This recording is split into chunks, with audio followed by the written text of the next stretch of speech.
বেগম খালেদা জিয়ার উপরে অনেক বই আছে, এই বইটাও আমাদেরকে আরো সমৃদ্ধশালী করলো। কিন্তু শুধু বই পড়লে হবে না, ওনার কর্মজীবন, ওনার রাজনৈতিক জীবন, ওনার অধ্যাবসায় এবং দেশের প্রতি ওনার যে ভালোবাসা, ওনার যে কনভিকশন, ওনার যে দেশপ্রেম ছিল, যে কোনো মূল্যে দেশের স্বার্থকে রক্ষা করতে হবে, যে কোনো মূল্যে স্বাধীনতাকে রক্ষা করতে হবে। সবাই দেশ থেকে পালিয়ে গেলে উনি দেশ কখনো ছাড়েন নাই। এই যে দেশপ্রেম, এই যে দেশের প্রতি ভালোবাসা, দেশের মানুষের প্রতি ভালোবাসা, এইটাই কিন্তু আমাদের শিক্ষণীয়। এখান থেকে আমাদের শিক্ষা গ্রহণ করতে হবে।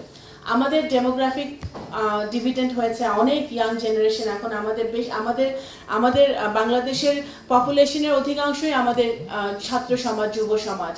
এই ছাত্র সমাজ, যুব সমাজ আমরা যারা এখানে আমার সামনে যারা বসে আছেন, আপনারা অনেকেই তরুণ। আমাদের একটা প্রধান দায়িত্ব হচ্ছে যে দেশনেত্রী বেগম খালেদা জিয়ার জীবনী আমাদের এই নতুন প্রজন্মের সামনে তুলে ধরা। উনি মানুষ হিসেবে কেমন ছিলেন, উনি রাজনীতিবিদ হিসেবে কেমন ছিলেন, উনি দেশের জন্য ওনার কি ত্যাগ, নেতাকর্মীদের জন্য ওনার কি ত্যাগ, এই সব কিছুই কিন্তু তুলে ধরতে হবে আমাদের। সেটা অত্যন্ত আমাদের জন্য এখন এই সময় অত্যন্ত গুরুত্বপূর্ণ একটি কাজ।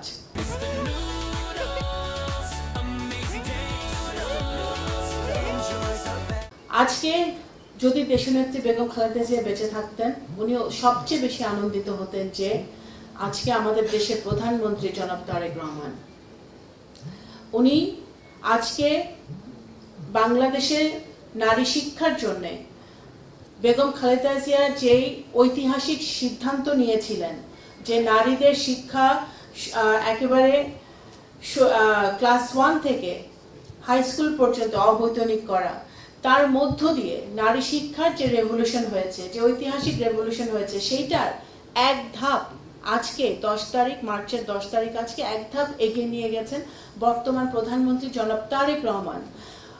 ওনার দেশনেত্রী বেগম খালেদা জিয়া এবং স্বাধীনতার ঘোষক শহীদ রাষ্ট্রপতি জিয়াউর রহমানের সন্তান বাংলাদেশের প্রধানমন্ত্রী জনাব তারেক রহমান, ওনার মাতার যেই ঐতিহাসিক সিদ্ধান্তটি ছিল শিক্ষা, সেই শিক্ষা দিয়ে নারীদেরকে ক্ষমতায়ন করা, সেই নারীর ক্ষমতায়নকে উনি এক ধাপ এগিয়ে নিয়ে গেছেন। আজকে ওনার সারা বাংলাদেশের নারীদের জন্য ফ্যামিলি কার্ড উনি উদ্বোধন করেছেন এবং এই ফ্যামিলি কার্ডের মধ্য দিয়ে আমাদের দেশের নারীদের যেরকম ক্ষমতায়ন হবে, ঠিক একইভাবে তারা তাদের সাংসারিক অবস্থা থেকে, তাদের অর্থনৈতিক অবস্থা থেকে তারা উত্তরণ ঘটিয়ে তারা সামনের দিকে এগিয়ে যাবে।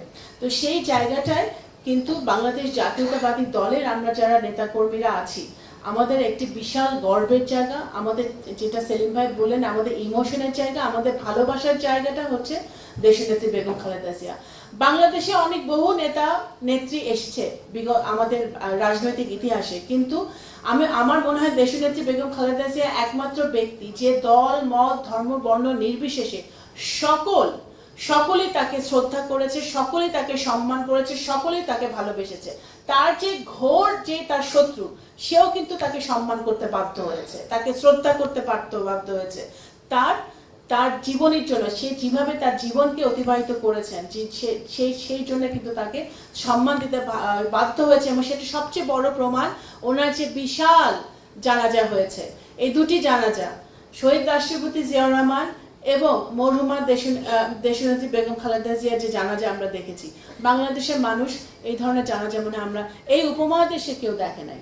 তো সুতরাং এইটাই প্রমাণ করে যে উনি কত জনপ্রিয় ছিলেন। সুতরাং অবশ্যই আমাদের প্রত্যেকটা নেতাকর্মী, আমাদের প্রত্যেকটা গুম হওয়া নেতা, আমাদের প্রত্যেকটা যারা আহত নেতা, যারা নিহত হয়েছে, প্রত্যেককে আজকে আমাদের স্মরণ করতে হবে যে তাদের ত্যাগের বিনিময়ে আজকে আমরা গণতন্ত্র পেয়েছি, একটি সুষ্ঠু নির্বাচন হয়েছে এবং দেশে গণতন্ত্র ফেরত এসেছে, জনাব তারেক রহমান দেশের প্রধানমন্ত্রী হয়েছেন। আমাদের যে জুলাই অভ্যুত্থান হয়েছে, সেই ভাই বোনদেরকেও আজকে আমাদের স্মরণ করতে হবে, কারণ তারা কোটার আন্দোলন নিয়ে নেমেছে ঠিকই, কিন্তু আমাদের প্রাইভেট ইউনিভার্সিটির বোনরা, ভাইরা যদি না নামতো, আমাদের সকল ছাত্র জনতা, আমাদের জনগণ যদি মাঠে না নামতো, তখন ফ্যাসিবাদের পতন হয়তো কঠিন হতো।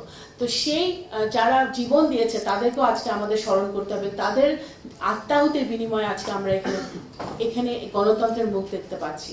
আমি বলতে চাই যে দেশনেত্রী বেগম খালেদা জিয়া উনি যখন প্রধানমন্ত্রী ছিলেন উনি সকল দেশের সাথে মিউচুয়াল সম্মান বজায় রেখে কিন্তু সকল দেশের সাথে উনি সম্পর্ক রেখেছিলেন। এবং আমাদের নেইবারহুড যত আমাদের দেশগুলো আছে এবং ইউরোপ আমেরিকা যত দেশ আছে, আমাদের ওআইসির যে কান্ট্রিগুলো আছে, মুসলিম যে বিশ্ব আছে, সকল দেশের সাথে উনি সম অধিকার নিয়ে সম্মান নিয়ে উনি মাথা উঁচু করে মেরুদণ্ড সোজা করে উনি কথা বলতেন। এবং সেই কারণে বাংলাদেশ জাতীয়তাবাদী দল কিন্তু দলকে এবং বাংলাদেশ জাতীয়তাবাদী দল যখন সরকারে ছিল সেই সরকারকে কিন্তু সকল দেশের সরকার সমীহ করত। এবং আমরা কোনো ওনার যে ফরেন পলিসি, শহীদ রাষ্ট্রপতি জিয়াউর রহমানের যে ফরেন পলিসি ছিল সেই ফরেন পলিসি কিন্তু দেশনেত্রী বেগম খালেদা জিয়া ফলো করেছেন এবং বর্তমানে আমরা ফলো করছি।